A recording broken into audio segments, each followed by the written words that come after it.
کچھ شک نہیں کہ انسان کم حوصلہ پیدا ہوا ہے، جب اسے تکلیف پہنچتی ہے تو گھبرا اٹھتا ہے،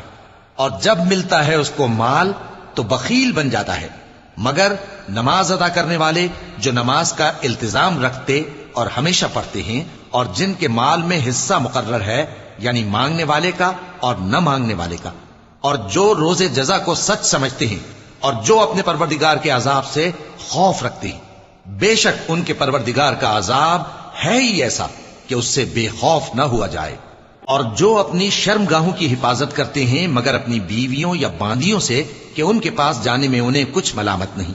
اور جو لوگ ان کے سوا اور طریقے ڈھونڈیں تو وہ حد سے نکل جانے والے ہیں، اور جو اپنی امانتوں اور اپنے عہد و پیمان کا پاس کرتے ہیں، اور جو اپنی گواہیوں پر قائم رہتے ہیں، اور جو اپنی نماز کی پابندی کرتے ہیں، یہی لوگ جنتوں میں عزت و اکرام سے ہوں گے۔ تو اے نبی،